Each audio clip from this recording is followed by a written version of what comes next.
You're listening to the Options Insider Radio Network, the home of the Options Podcast. For more quality options programs, visit theoptionsinsider.com or search for Options Insider Radio Network in your podcast provider of choice. Listeners can also access all of our programming through our mobile app available in the iTunes and Google Play stores. Select programs are also available via live stream at mixlr.com/options-insider. That's mixlr.com/options-insider. Don't forget to follow along with your favorite programs and submit your own questions for the hosts at twitter.com/options, stocktwits.com/options, facebook.com/theoptionsinsider, or via questions at theoptionsinsider.com.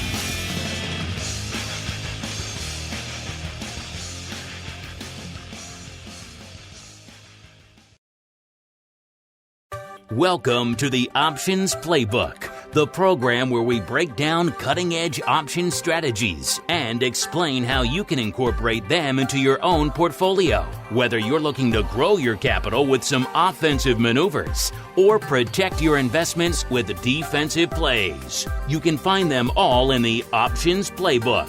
The Options Playbook is brought to you by Ally Invest. Anything mentioned today is for educational purposes and is not a recommendation or advice. Options involve risk. Please refer to ally.com/invest/disclosures to review additional risks involved with trading options. Securities offered through Ally Invest Securities LLC, member FINRA and SIPC. Now, let's open the playbook and get started. Welcome to Options Playbook Radio. I'm your host, Brian Overby, Ally Invest Senior Options Analyst and author of the Options Playbook. Well, today we are taping Options Playbook Radio. It is a Wednesday. The date is the 14th of August, and you might want to mark that date because the market's been a little bit crazy this week, to say the least, even crazier than normal, if you will. But today, the bond yields in the bond market basically started the market going south. And the biggest thing is that a key indicator flipped on the bonds, and they're saying that there is a recession warning whenever this indicator happens. So because of that, we have the VIX trading north of 22 at this point in time. The S&P 500 index today was down 3%. It basically started down and never, ever came back and continued on down throughout the day. So I thought that we would dedicate this Options Playbook Radio to just talking about hedging your positions. And now one of the things that I find interesting is that we're in August. Usually when we look at the markets overall, some of the more volatile months in the marketplace are September and October. So in general, once we get into September, I was going to start talking about looking at different creative ways of hedging different stock positions that you might have or your overall portfolio. Nobody knows why September and October can be crazy volatile, but last year it was December. It just seems like as the end of the year approaches is when the volatility creeps into the marketplaces. So with all that being said, that's what we're going to look at today. And I'm going to stick with Apple. We've talked about managing your position, and we looked at Apple after a little bit of a downturn that underlying stock has had. And that stock has been more volatile lately because of discussions with what's going on with China and trade talks, et cetera, has added a lot of volatility just to Apple in general. But Apple had a big update yesterday. It was up about 9 points, and guess what? It gave it almost all back today. But I always find Apple interesting in that whenever there's just major news in the markets, it seems to track whatever losses in the S&P 500 index. If I look at the SPX index, and I actually get down to percentages, the SPX today was down 2.93% on the market. And if I look at Apple was down 2.98%. So it's just kind of interesting how Apple, as the market goes, so does Apple. And Apple finished down $6.22 on the day. So let's say, I know that there's a lot of people out there in Options Playbook Radio land that probably own shares of Apple. So we're going to start by looking at potential ways to protect your position in Apple. We'll talk a little bit about some of the indexes too today, but you can apply this to a lot of different stocks. Now, Apple's a good stock to talk about because it's a $200 stock, and so just the fact alone that it's a $200 stock means that the option prices are going to be a little bit inflated relative to a $50 stock. But then again, it's not a $1,000 stock or a $2,000 stock like Google and Amazon. So overall, I think it fits a general way to look at the marketplace as far as a lot of the FANG stocks are just a lot of positions that a lot of people might have inside their account. So you have one particular stock, you'd like to trade it. I'm going to start with a unique way to look at trying to cover yourself in case of a catastrophe. Now, with most of these stocks and with the way the volatility is, the hardest thing to do is all of a sudden we've had this big news event. We had this big indicator in the bond market that is screaming recession warning of just the global economy, not necessarily just U.S. or saying about the global economy. And it starts creating concerns. The VIX starts going up. Everything becomes more expensive. So we've already kind of missed that opportunity. If you were thinking about, I want to get some protection on going into the new year, well, that opportunity is already gone because the volatility is already quadrupled all the way across the board. So at least doubled. Let's not say quadrupled. So in this instance, what I'm going to look at is everybody knows you can buy a protective put in Apple. And if I were to just go out and buy a protective put, I would want to get some time under me. I'm going to look at the September 20th expiration, the normal monthly expiration. That's 37 days out.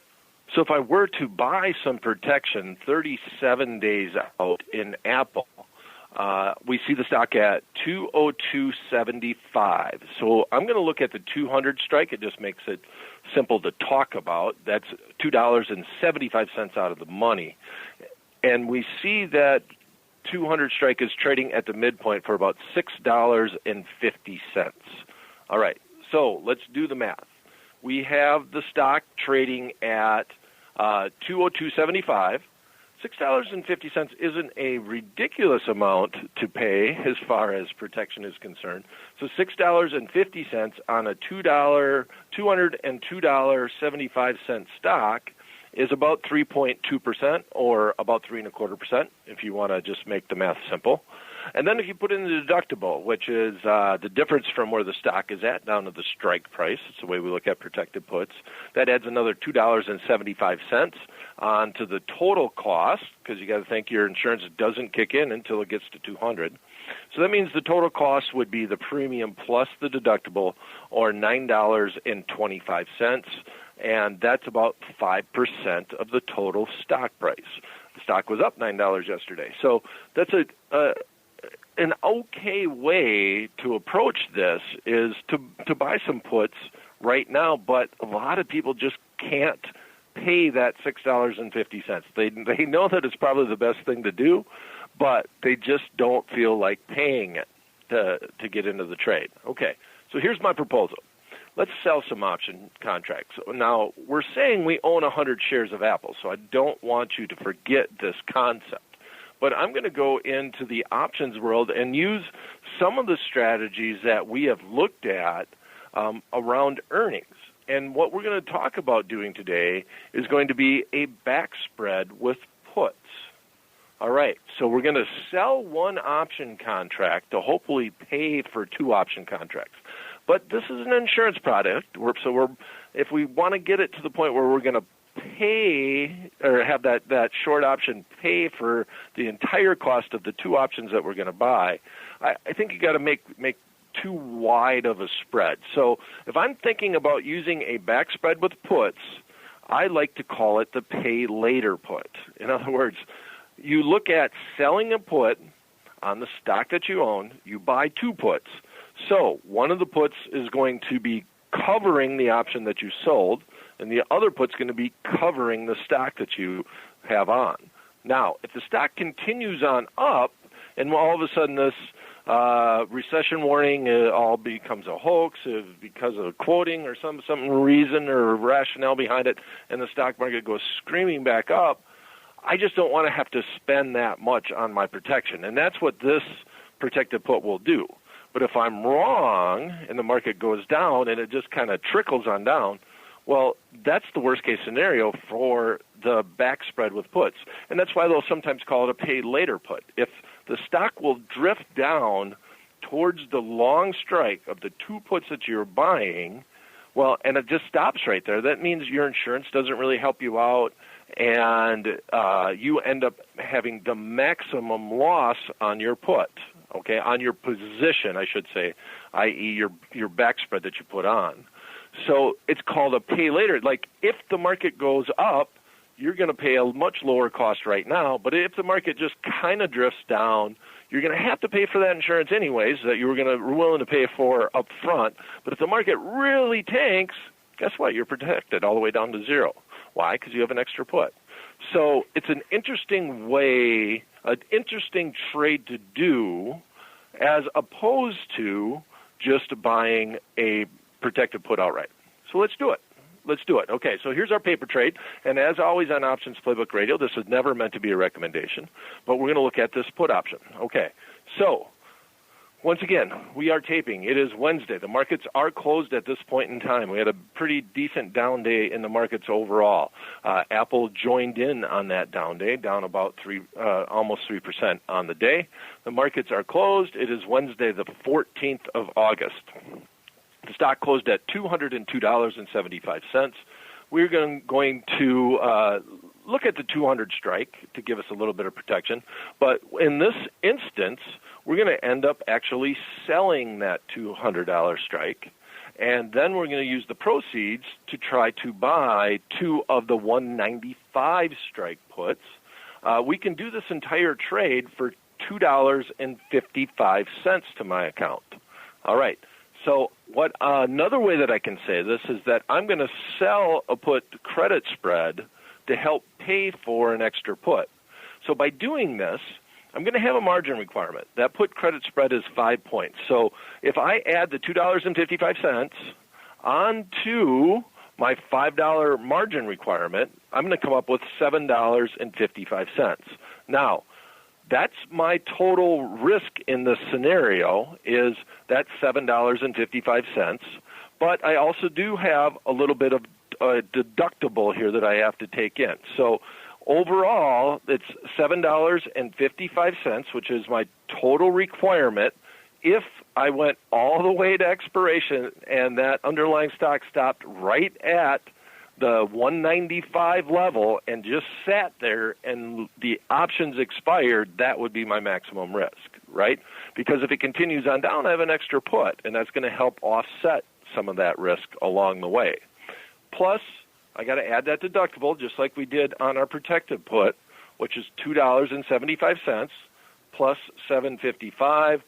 Now we're $10.03 or 30 cents. I'm sorry, $10.30 divided by 202.75, and we see in this instance we're talking just about 7% is about where we're at overall, as opposed to our protected put, which is 5%. Okay, whew, that was a lot. Now, what does this do for us? Well, the total cost then of our trade is now $2.55, as opposed to buying that put outright, which was $6.50. It still gives us catastrophic protection. If Apple wakes up tomorrow and it's down at 100, guess what? We're protected with our $202.75 stock. We can put it to somebody at the 195 level. So we are protected on that 100 shares all the way down to zero. Now, the worst case scenario here is that the stock actually just flounders and it just kind of hangs around right at this level and slowly drifts lower and drifts down towards your long strike. Because remember, we sold a credit spread to help pay for our extra put. Now, here's the good news, and you should be happy with this. If the market goes flying back over the next week or so, if the market starts going back up, I only have $2.55 put into this spread. That's all that I have to start with. So if the market goes up, all my options would expire worthless, and I would only lose that $2.55 as opposed to that $6.50 if I actually just bought the 200 strike outright. Another good news here is that we got 37 days. This isn't a short-term scenario. We're talking 37 days of protection from putting on this back spread. And it's just an interesting way to look at it. So I know a lot of people get intimidated, especially after a big move. If I look at the volatility on this 37-day option contract, it's quite high. It's 31.3% for that 200 strike put with a September 20th expiration.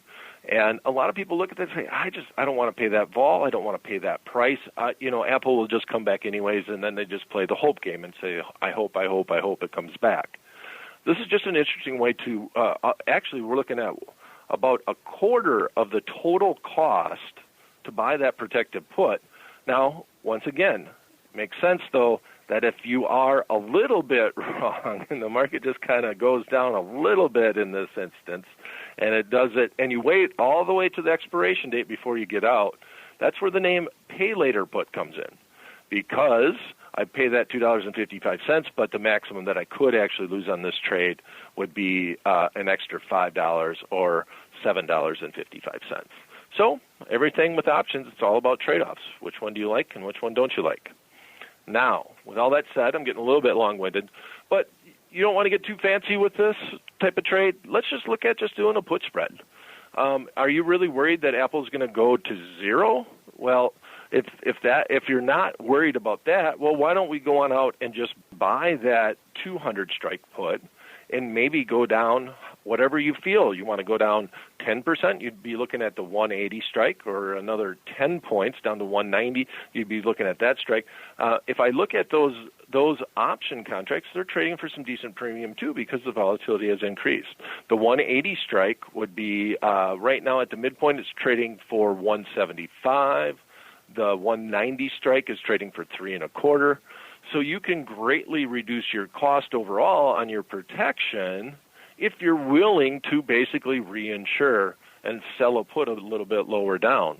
That's another way to think about it. So you're just basically using a bear put spread or a put debit spread to lower your cost of insurance, but then you don't have the protection all the way down. You're only protecting for a percentage, maybe 15 to 20% move to the downside. All right. Whew, that was a lot. Let's see what the markets do tomorrow, and that's going to be it for this episode of Options Playbook Radio. If you have any topic you'd like to discuss on the show or a question you'd like us to answer on the program, you can send them directly to me at theoptionsguy@invest.ally.com. Thanks for listening. We'll be back at the same time, same place next week. Until then, may all the options you bought finish in the money, and all the ones you sold finish out.